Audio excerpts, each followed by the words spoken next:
Camaradas, boa tarde, sou o Vina Guerreiro, esse é o Nada Mais Que Cigarro. Desculpem de antemão não ter feito vídeo ontem, vamos fazer hoje.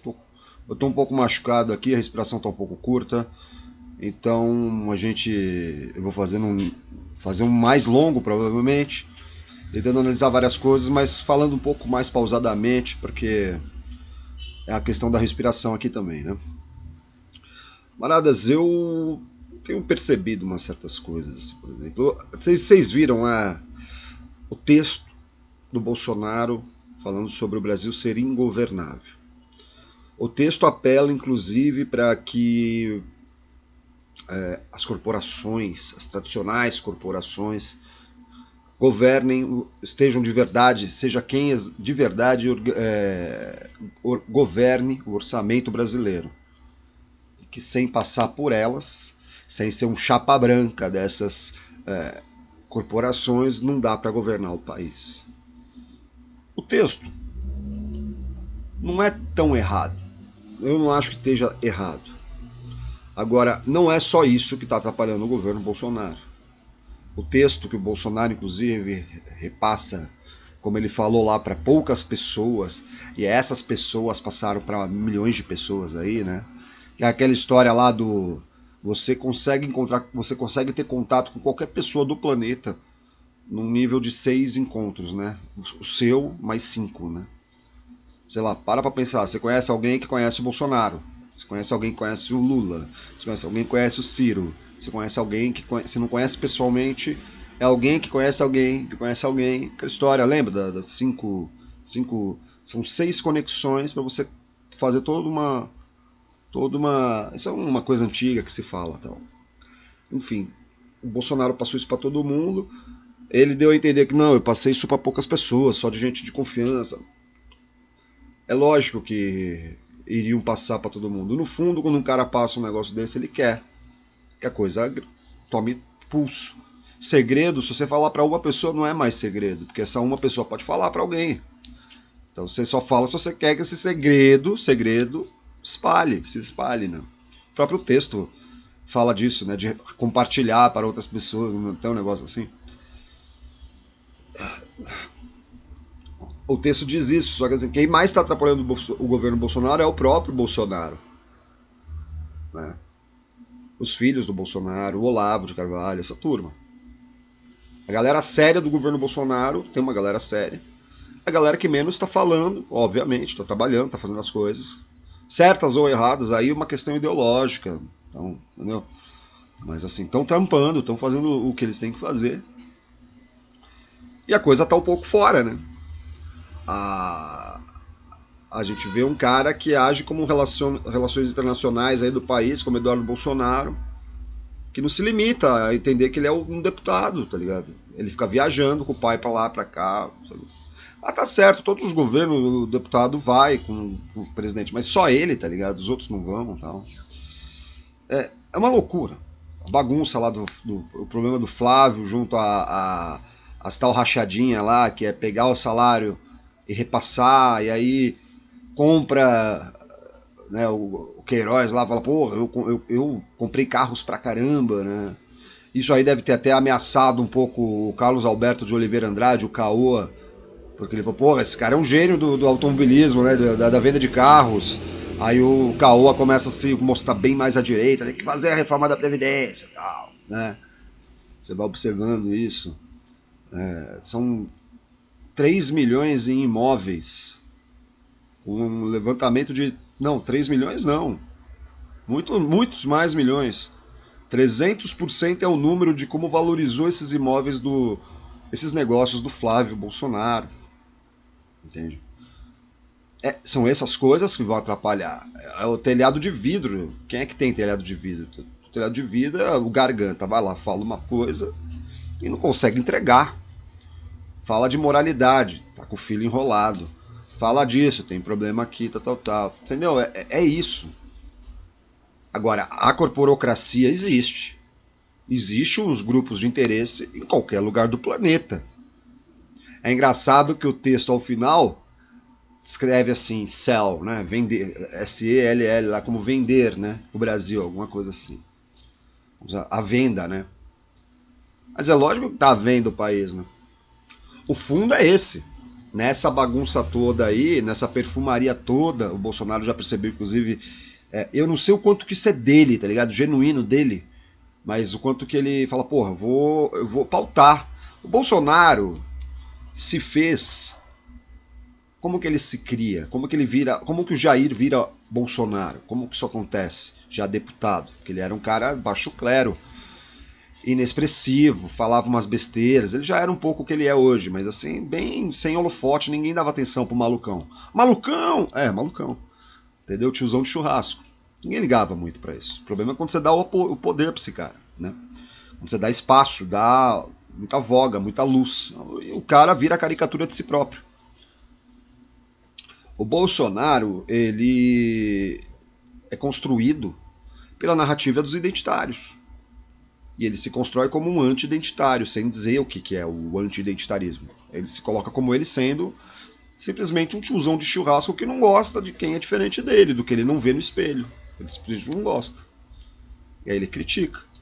E como deputado, ele pode falar qualquer besteira. Essa é a lógica dele. Ele fala qualquer besteira, ofensiva ou não, porque ele é deputado. Ele tem essa liberdade para falar, né? Só que ele não vai aceitar que um cara que não seja um deputado fale igual, fale esse tipo de coisa. Só se falar igual a ele, percebe? Diferente. Então o Bolsonaro é o próprio corporocrata, né? Ele é o próprio cara da corporação. Ele era de uma corporação.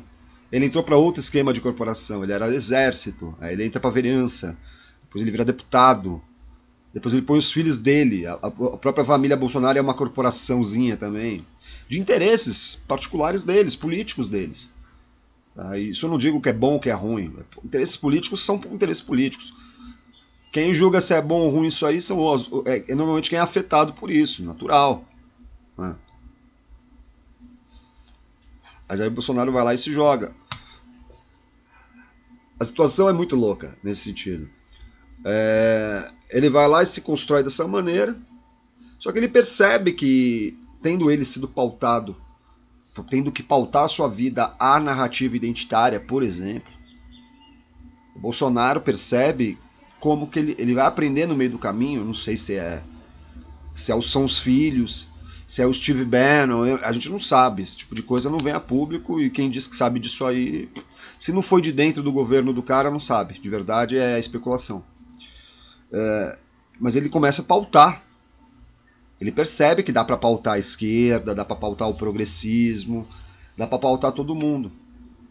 Então isso tudo pode ser um grande faz de conta, eu não vou afirmar se é ou não, né? Mas é uma perfumaria, é uma espuma mesmo, para chamar a atenção da gente nisso aqui e a gente não se aprofundar.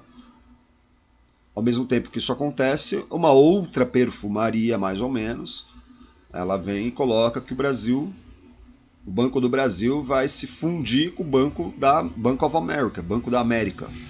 Os americanos, os estadunidenses, eles falam que a América é eles, né? O resto da América não é América, tá? O Brasil não é América, ninguém é América. A América é só os Estados Unidos. Eles se tratam assim. Eles são a América. Só que a gente fala, pô, nós também somos latino-americanos, mas somos americanos também. Tem uma canção, se somos americanos, seremos milhões de hermanos, assim. Tem que ir lá ver lá, põe a música aí. É um troço, eu vou fumar mais um cigarro, mas é um troço de doido, rapaz. Porque estão vendendo, a ideia é vender o país. O problema do Bank of America, por exemplo. Imagina o seguinte, que a gente não pode dizer se é bom ou se é ruim.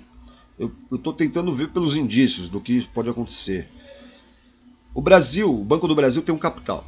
Imagina lá, ele tem um valor lá. Sabe? Um valor operacional dele, que ele pode colocar para empréstimo. Ele vai dar manutenção nas coisas que eles têm que fazer lá, presentear, né, devolver o cara que comprou uma ação dele, esse tipo de coisa. O Bank of America também, é o sistema financeiro, é assim que funciona. Então vamos supor, junto o capital do Bank of America com o capital do Banco do Brasil. O problema é o seguinte, ambos são dois bancos, pelo que eu andei lendo, eu não saberia dizer sobre o Bank of America, mas do Banco do Brasil você já sabe. Tem linhas de crédito crédito específica para a área rural, produtor rural. Os dois têm case de sucesso nisso aí, pelo que eu entendi. Então um usaria a expertise do outro. Só que pensa na questão do valor, do que eles podem colocar para rolar de empréstimo. Pensa nisso. Quem vai definir na nova composição dessa fusão se vai ser o agricultor estadunidense ou o agricultor brasileiro que vai ser beneficiado? Qual que é o share, mais ou menos? Quem que vai ser como? 70% para os americanos e 30% para os brasileiros? A qual valor? Como se paga? O lucro vai ser a ideia final? Porque o Bank of America ele é um banco privado, ele não é um banco estatal. O Banco do Brasil ele é estatal. Ele pode e deve atuar com números com um valor menor, de uma alíquota menor. Porque é como se você subsidiasse o seu produtor nacional. Entendeu? O Bank of America não, vai pelo lucro. Só que tem uma diferença. O Bank of America, de repente, até pratica, eu não sei, tá? Até pratique, de repente, números, uma alíquota até menor que a do Banco do Brasil. Porque no Brasil a gente tem 5 bancos de verdade, não temos muitos bancos. Nos Estados Unidos tem muitos bancos. Muita competição nessa área. Lógico, com competição, a tarifa cai. Só que o Banco do Brasil não. O Banco do Brasil tem outro competidor estatal que é Caixa Econômica. E tem lá os Santander, Itaú, os bancos de sempre, Bradesco. Antigamente, quando eu era moleque, todo estado tinha o seu banco estadual. Tinha bancos locais, às vezes privados, tinha tudo. Acabou, isso acabou. Bameirindos, acabou, foi acabando. Um foi fagocitando, comprando o outro, tal, e virou esses 5 gigantes aí que dominam o mercado financeiro brasileiro em uma parte. Tem outra parte que não é nem eles que dominam, é outra, são estrangeiros que dominam.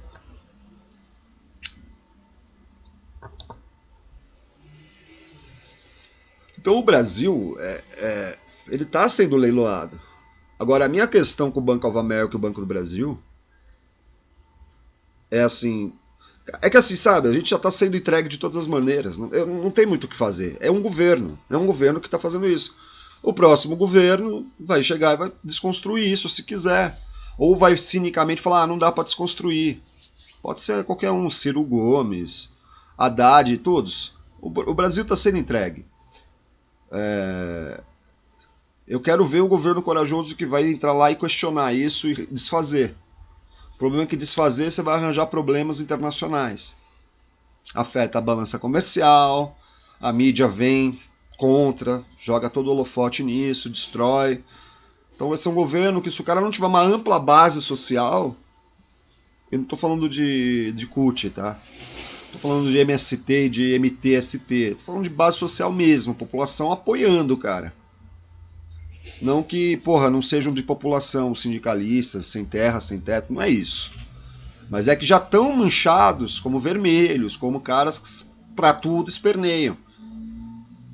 A diferença do Hugo Chávez lá da Venezuela, a diferença dele estar de pé até hoje, o governo chavista lá do Maduro, é que sim, ele pode até ter empoderado o sem terra de lá, a CUT de lá, só que ele empoderou as forças armadas de lá, deu formação política e empoderou a população também, com uma arma inclusive. Você pode achar isso um crime, mas não é muito diferente do que o Bolsonaro está tentando fazer. Se você é bolsominion e está me criticando agora, o Maduro botou a arma na mão do povo. O Bolsonaro não quer fazer igual? Tá reclamando do que, cara pálida? É a mesma merda. Tô falando que foi merda, tá? Eu acho que é o seguinte, mano, você tem que empoderar a população mesmo. Só que assim, no Brasil, eu acho que a gente tem muito pouca cultura política e tem muito mais sobra de problema entre brasileiros, a emoção exacerbada, os bêbados de bar saindo na porrada. Imagina a arma no meio disso tudo. O bicho pega, acaba. É tiro pra caralho.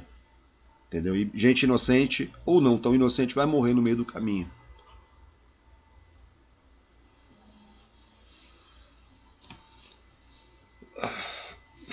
Doendo aqui, uma dor aqui. Mas vamos voltar aqui.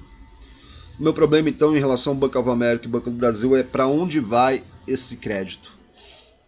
Porque se está rolando uma fusão, eles podem pegar, vamos supor que seja 500 bilhões aqui, tá? Um número hipotético, 500 bilhões, aí eles também têm mais 500 bilhões lá deles. Juntou esse 1 bilhão.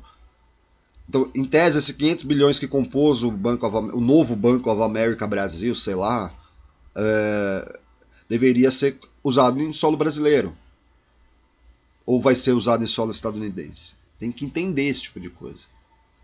Vai pagar quanto lá e cá? É esse tipo de diferença. Porque senão, cara, a verdade é que nós vamos compor. A gente vai compor o banco com esses caras aí. Tá? Tem que ser aprovado, claro. Mas para financiar a agricultura estadunidense. E muito pouco retorno para o brasileiro. Diferente. O Guedes cinicamente falou lá em Dallas que isso vai ajudar o Brasil a diminuir a tarifa. Então, vai ajudar num sentido, mas não em outro. O Banco of America entrando aqui compondo com o Banco do Brasil são os mesmos 5 bancos, só que agora tem o Banco of America junto com o Banco do Brasil. Isso vai puxar para baixo a tarifa? Ele não responde. Ele não responde. Eu sinto o cheiro de entreguismo. Meu problema não é a fusão. Meu problema não seria a fusão da Embraer com a Boeing. O problema é o cheiro de entreguismo. O problema é o entreguismo já colocado. É pegar o KC-380 lá, não é isso? Aquele avião animal. Acabou, velho. Tem o Airbus, não sei o que lá, sei lá qual da Boeing lá, que iria competir os dois. Ele simplesmente pega a equipe daqui e demite, acabou. Ou demite ou reaproveita para outro lugar. Mas a maior parte da galera da Embraer foi demitida nessa porra dessa fusão. Os royalties agora, já que é Boeing, vão para os Estados Unidos, não vem para o Brasil. Então é entreguismo.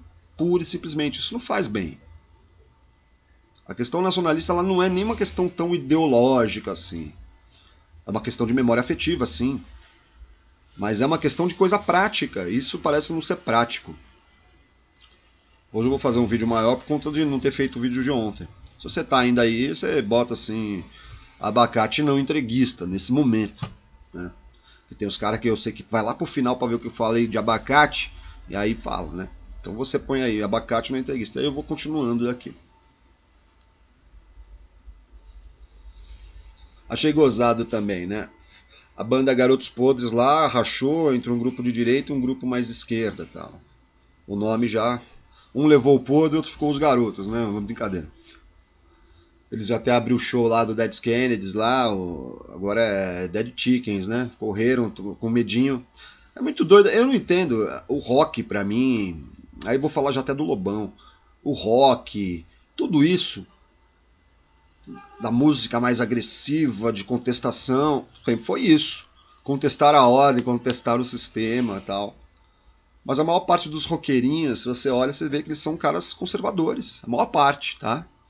Quem tem amigo roqueiro sabe do que eu tô falando. A maior parte é uns caras conservador, machista pra caralho... besta mesmo, boyzinho também, né?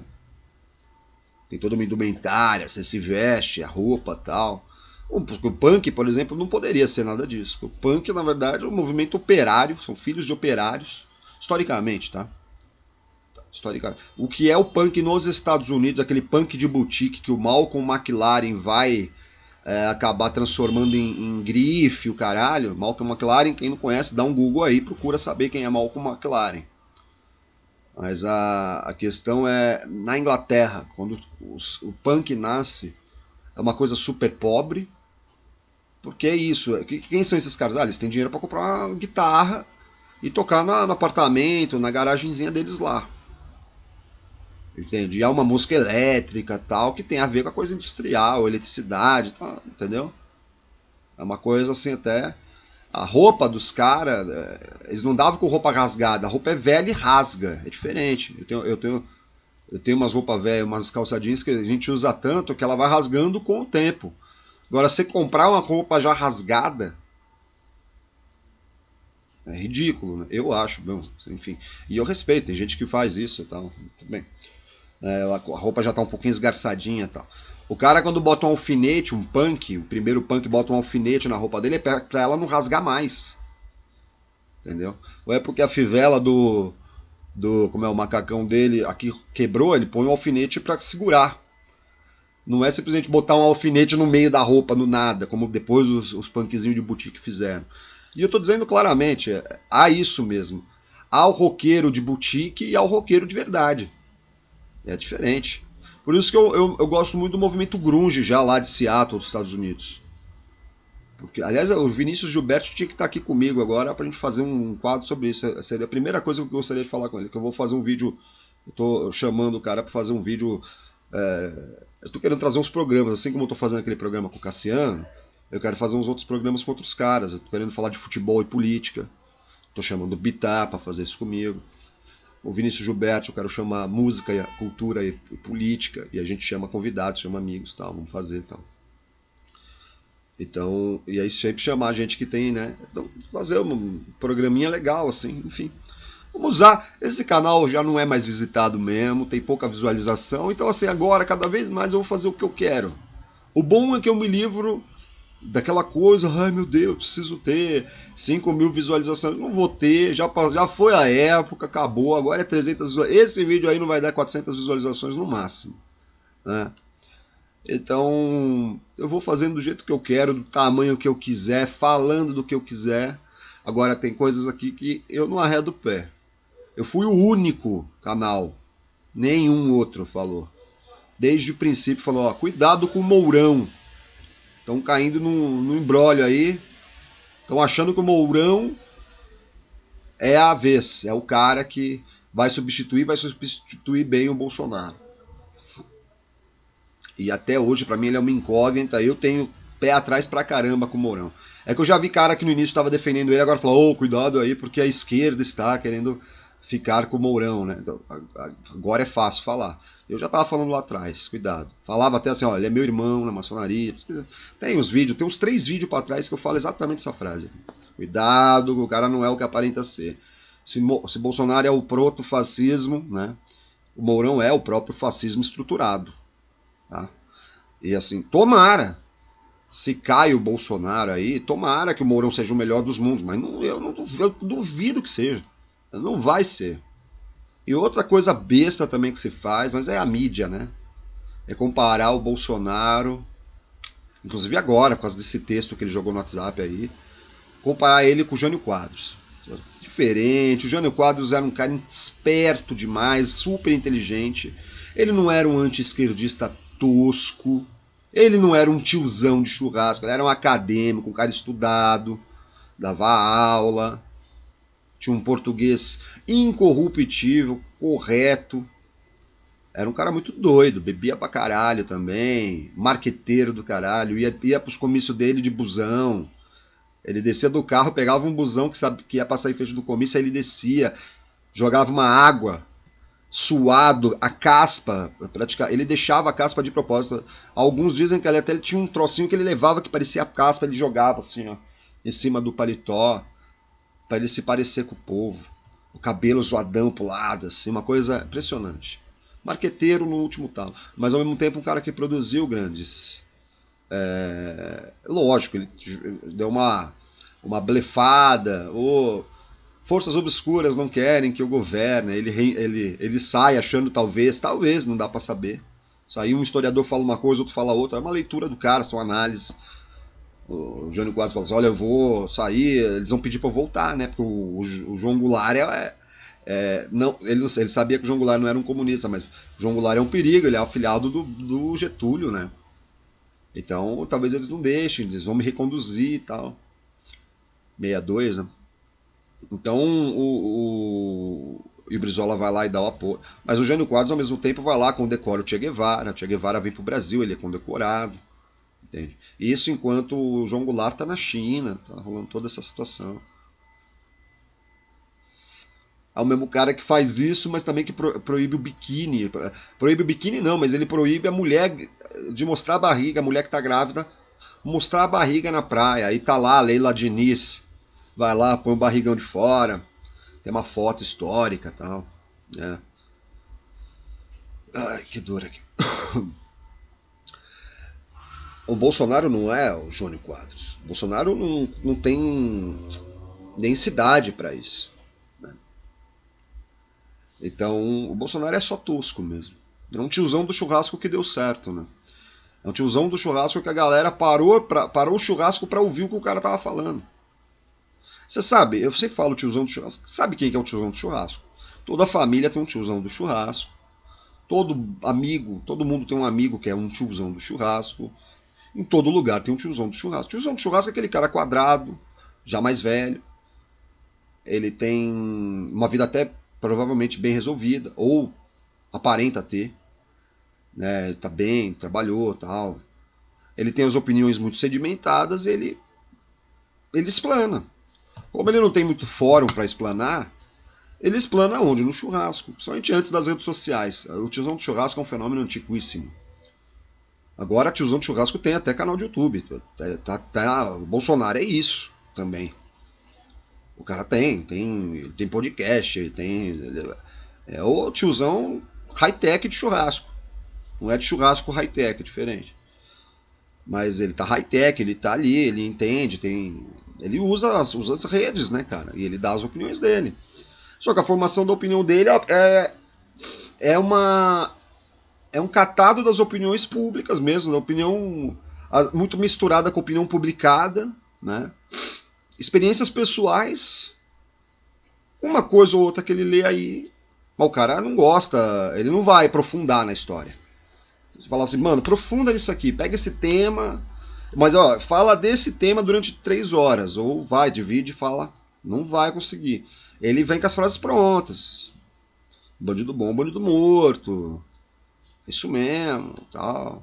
Ele tem suas preferências aqui e ali. Tiozão de churrasco tem de esquerda também, tem tiozão de churrasco de direita, mas o tiozão de churrasco tem uma coisa que é só dele. Ele tem a razão. E ele acaba com o churrasco se você não ouvi-lo adequadamente. E ele, se ele for o churrasqueiro, ainda piorou, porque ele vai te servir a pior carne e vai ficar com as melhores carnes e vai dar para o público dele a melhor carne. O tiozão do churrasco também é um cara da corporação, a corporação dos tiozões de churrasco. Entende? Então, ele trabalha dessa maneira. Ele não vai conseguir conjuntar. Ou ele é o dono da razão, ou acabou a parada toda. É como ele é a versão velha do garoto mimado que tem a bola de futebol. Que joga mal, é o último a ser escolhido, e do nada ele pega a bola lá da turma toda e vai para casa. Porque ele não joga bem, ele, enfim, o time dele perdeu, ele não foi escolhido a tempo. Tal. O garoto mimado da bola, do playground ou do campinho, da pracinha de futebol, da ruazinha sem saída onde a galera joga bola, né? Ele é mais velho, vai virar provavelmente um tiozão de churrasco. Entendeu? Há um momento que você não sabe mais se ele é um mimado ou se ele é um tiozão. É mais a idade que vai dizer isso. Mas é praticamente o mesmo tipo de pessoa. Enfim. Camaradas, eu 28 minutos falando. Uau, esse vídeo tá longo. Agora eu vou lá porque eu tenho que continuar editando a entrevista que eu fiz com o Neto, o presidente municipal do PDT. E esperem aí, eu não sei se sai hoje, amanhã. Amanhã não. Se não sair hoje, vai ter que sair lá pela semana, segunda, terça, enfim. Tá tendo nesse exato momento o Congresso da Juventude do PDT lá, estadual. Tá sendo na Praia Grande, eu não pude ir mesmo. Teve ônibus, tudo. Mas eu não fui, né? Melhor que os camaradas que sejam da juventude vão. Né? Um cara mais velho aí, né? Ocupar o espaço, mesmo você falou, Grego, vamos lá, tal. Mas não vou, mas eu desejo um sucesso para todos, aí para Bárbara que vai pegar a presidência, todo mundo. Essa turma toda aí, uma turma bacana. E é isso aí, camaradas. Então fiquem com Deus. E é isso aí. Então tchau.